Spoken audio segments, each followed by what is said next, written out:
After 12 chapters of straight peak shonen, Sukuna vs Gojo looks to finally be over. Chapter 235 was absolutely incredible and is a candidate for the greatest chapter in the entire series. So as you probably already know, at the end of the chapter, Gojo let off a huge hollow purple nuke. The battlefield in Shinjuku was decimated, and Maharaga is gone, with Sukuna being left in ruins and is on the brink of death at the moment. Many people believe that he is already lost, including the Jujutsu High students, who look ecstatic with Gojo's success, but he did this right after losing multiple domain battles and getting ripped to shreds from cleaving this mantle. If you don't think Gojo is the GOAT at this point, then you are off your head. But there is still one problem. It may look like Gojo has won, but let's not forget that Sukuna still has two aces up his sleeve, these being his secret curse technique and Yorosu's gift. Two things which likely won't go left untold by the end of this story, unlike Nobara, who is still missing. I feel like Gege has even forgotten he created this character. Whether Sukuna wins or not at this point, Gojo is still going down as the greatest of all time,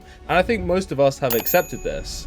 But at the same time, Gojo's death paves the way for us to see the rest of the main cast finally shine. This death will hurt, but it's definitely a necessary evil which has been hinted at for a while now. So one reason I just don't think that Sukuna is lost just yet is the fact that Yuji and the others are all shouting that they have won. This is pretty blatantly the stereotypical setup for everyone to let their guard down and then they'll end up actually losing. However, normally it's the villains who are placing Gojo's scenario, and in this case scenario, Sukuna would be that stereotypical hero who is on the brink of death but then ends up winning. But there is a reversal of roles, and this means one of two things. Either I'm overthinking things, or Sukuna is about to shock the world, and I'm not talking about that famous tweet, which means that they're going to lose. If Gege wanted to wrap up this fight, it would have ended with a slightly more clear indication that Sukuna is borderline dead. But to be fair, Gege does like leaving things just untold. But instead of Sukuna lying on the ground with his eyes shut and just crippled, he's still stood up and looks somewhat ready to battle, although that is debatable. Like Yuji said, Sukuna has lost Maharaga and has next to no reverse cursed energy output, and he also can't use a simple domain to negate the infinity. So realistically, there is just nothing he can do to win this battle, but the odds being stacked so heavily against him seems to be too good to be true. Gege wouldn't even mention any of these things like Sukuna's reverse cursed energy output being low or him losing Maharaga if Sukuna was just going to lose next chapter. So I really don't see him losing just yet. But quickly, I want to talk about what happens if Gojo does win and what the future of the story could actually look like if this was the case. Gojo winning comes in many different forms, one being he kills Sukuna and the other being he frees Megumi. There was also a bit of setup for Gojo to end up killing Sukuna without freeing Megumi in the end, and that was set up for a split among the Jujutsu sorcerers. There would be two distinct sides between these guys. Those who want to free Megumi and risk Sukuna living and then causing havoc again, or just the people who want to kill Sukuna and forget about Megumi. If this split was to occur, it'd be like a mini civil war. But this wouldn't be the end of the fight. Instead, this would initiate a huge amount of negative emotions to plunge into that area, which will supply that mega curse spirit which Kenjaku wants to create even more. So while these guys are having their battle, Kenjaku can just pull up with his broken curse spirit, and it's up to the Jujutsu sorcerers plus Gojo to defeat this being.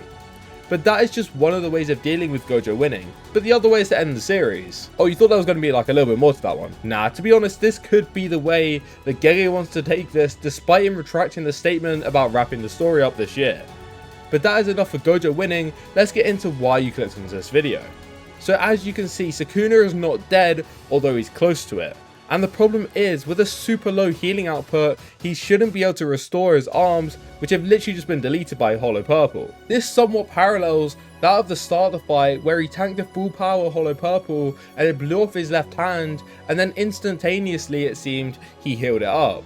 But despite this, Sukuna should still theoretically be able to unleash his secret curse technique, which to be totally honest, could be the biggest letdown in the series. There are so many good theories on what it could be, but at the end of the day, if it was that overpowered, he probably would have used it earlier.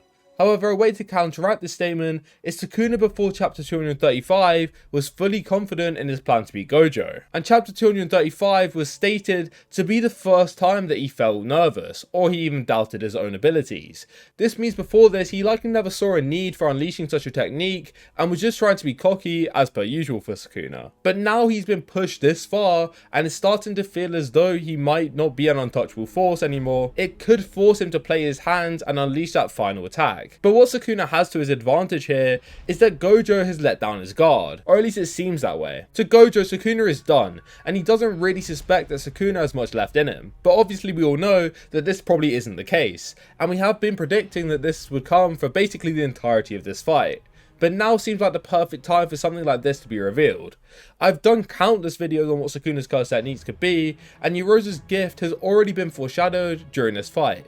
I believe like in chapter 233 or 234, Yorozu's statement about love appeared as a narrator's comment. And obviously this would likely mean that it would manifest sometime soon, but we didn't see it in chapter 235, so that makes me think that this could be the next twist in the battle. To be totally honest, we have been on a roller coaster of twists and turns throughout this fight. Gege feels the need to tug on every Sukuna and Gojo fan's heartstrings every other chapter.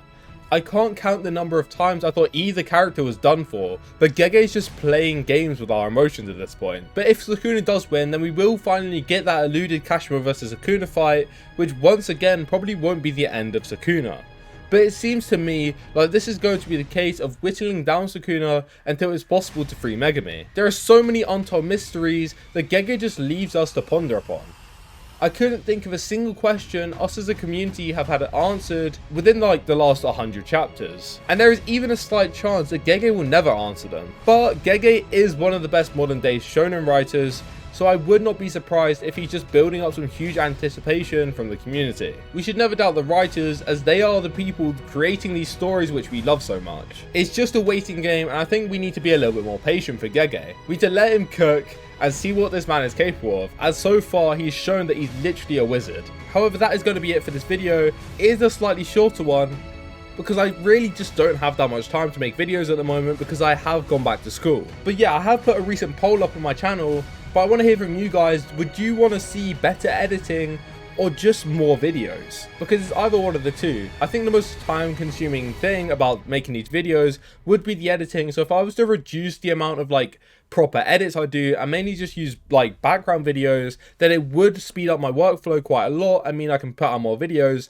but it depends whether you want to see like really good editing or not. So yeah, just let me know in the comments down below, and also make sure to subscribe, as we are trying to reach 1,000 subscribers by the end of the month, and we are so close. I think we're like 150 subscribers away. So yeah, if all of you guys subscribe, then we should definitely be able to make it by the end of September. But with that all said, I'll see you all in the next one. Goodbye.